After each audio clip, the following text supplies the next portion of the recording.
بسم اللہ الرحمن الرحیم۔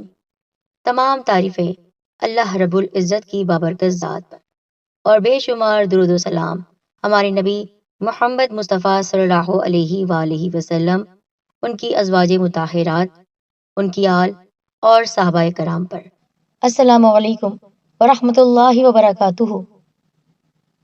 معزز ساتھیو، اکثر لوگ اپنے مالی حالات کے بارے میں ہمیں بتاتے رہتے ہیں کہ ان کی نوکری چلی گئی، رزق بند ہے، کاروبار نہیں چلتا، تنخواہ کم ہے اور خرچے زیادہ ہیں۔ تو آج ایسے تمام احباب کے لیے میں ایسا عمل بتانے جا رہی ہوں کہ جن صاحب نے یہ عمل کیا ہے وہ کہتے ہیں مجھے غیب سے دولت ملتی ہے۔ آج میں آپ کو اللہ تعالی کے ان پیارے سے ناموں کا وظیفہ بتانے جا رہی ہوں۔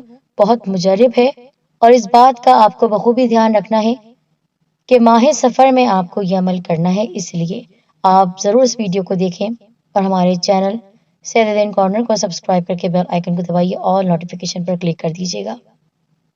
جن صاحب نے اس عمل کو کیا ہے میں آپ کے سامنے انہی کا واقعہ بیان کرتی ہوں۔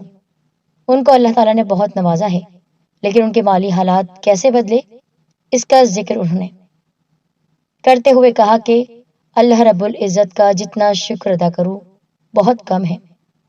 کہتے ہیں ہر کوئی بندہ اس تسبیح سے فائدہ اٹھا سکے، اس لیے یہ عمل میں آپ کو بتا رہا ہوں۔ وہ کہتے ہیں 1.25 سال پہلے انہوں نے مالی تنگ دستی دور کرنے کے لیے تسبیح لی تھی۔ کہتے ہیں جناب میرے مالی حالات بہت خراب رہتے، پڑھ لکھ کر بھی میں مزدوروں کی نوکریاں کرتا اور ذلیل و خوار ہوتا تھا۔ مالک مجھے بے عزت کرتے۔ اپنے ملک میں ہم آزاد تو ہیں، مگر عزت کے ساتھ نوکری وغیرہ کرنا ایک حسرت بن کر رہ گئی۔ انگریزی میں ماسٹر کرنے کے باوجود میں جس درجے کی نوکریاں کیا کرتا، یہ میرا اللہ ہی جانتا ہے کہ مجھ پر کیا بیتا کرتی۔ میری ماں اس پر بہت دکھی ہوتی۔ اگر تم نے یہ نوکریاں اور ایسی ذلتیں اٹھانی ہیں تو پھر پڑھائی کیوں کی؟ ماں کہتی تم پر جادو کیا گیا ہے۔ اس نے مجھے کئی لوگوں سے لے کر تعویذ پلائے، بہت کچھ کیا، لیکن حالات بدتر ہی رہے۔ میرا اللہ ہمیشہ میرے دل میں یہ بات ڈالتا کہ مجھ پر بھروسہ رکھو۔ اسی قوت نے مجھے ہمیشہ اپنے کام میں مگن رکھا۔ میں تہجد پڑھتا تھا۔ پھر ایک دن میں نے ایک حضرت سے مل کر جب اس بات کو ان کے سامنے رکھا، یعنی اپنے مسئلے کو بیان کیا، تو وہ سنی عالم تھے۔ انہوں نے فوری طور پر مجھے کہا کہ تہجد کی نماز کے بعد اللہ تعالیٰ کے یہ نام پڑھ لو، یہ پوری تسبیح ہے، 1100 بار اس کو پڑھنا ہے۔ آپ سبھی ملاحظہ کیجئے، سبحان اللہ یا غنیو یا مغنیو، اس کی تسبیح روزانہ 1100 بار پڑھنے کے لیے انہوں نے کہا، تو ایسے غیب سے رزق اور دولت ملے گی۔ میں نے پہلے اپنے دل کو سمجھایا کہ میں اس تسبیح کو اگر شروع کروں گا تو پہلے اپنے دل سے یہ لالچ ختم کر کے پڑھوں گا، کیونکہ اس میں ناشکری ہوگی۔ اب تک جو رزق مجھے مل رہا ہے وہ کہاں سے آ رہا ہے؟ حالانکہ میں اپنی حیثیت کے مطابق جس بات کی تمنا رکھتا تھا وہ مجھے نہیں مل رہا، لیکن پھر بھی میرا رب مجھے دے رہا ہے۔ اس لیے میں یہ لالچ نہیں رکھوں گا کہ مجھے بہت سی دولت چاہیے، بلکہ میں اللہ تعالیٰ کی ذات پر توکل کر کے اور اس سے مزید قریب ہونے کے لیے یہ عمل کروں گا۔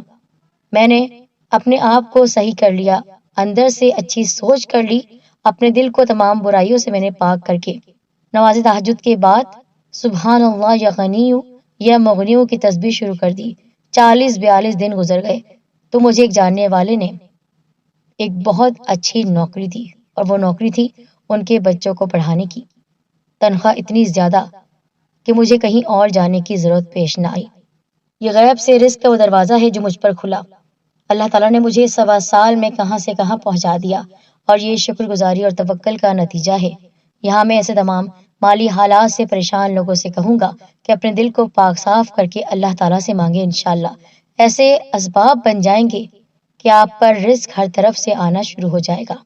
تو آپ بھی اس تسبیح کو کیجیے۔ تہجد کی نماز کے بعد ماہ سفر کے مہینے میں خصوصی طور پر آپ کو یہ عمل کرنا ہے، کیونکہ لوگوں کی سوچ یہی ہے کہ ماہ سفر میں پریشانیاں آتی ہیں۔ ایسی کوئی بات نہیں ہے، ہر مہینہ اللہ تعالیٰ کا مہینہ ہے۔ اللہ تعالیٰ نے ہر دن بنایا ہے۔ کوئی بھی پریشانی کسی مہینے کی وجہ سے نہیں آتی، وہ ہمارے اعمال ہیں، یہ ہماری آزمائش ہے، بس ہمیں اللہ تعالیٰ کا ذکر کرنا ہے۔ تو آپ نے تہجد کی نماز کے بعد یہ تسبیح پڑھنی ہے، سبحان اللہ یا غنیو یا مغنیو 1100 بار۔ اچھی اور سچی نیت سے پڑھیے، دیکھیے کس طرح منزل آسان ہوگی۔ اور یہ عمل وہی شخص کرے کہ جس کا دل ہر طرح کی برائی سے پاک ہے اور دل میں کوئی لالچ نہیں۔ اس عمل کی اجازت عام ہے، تو آپ اس کو شیئر کریں۔ اپنا خیال رکھیں، جزاک اللہ خیر۔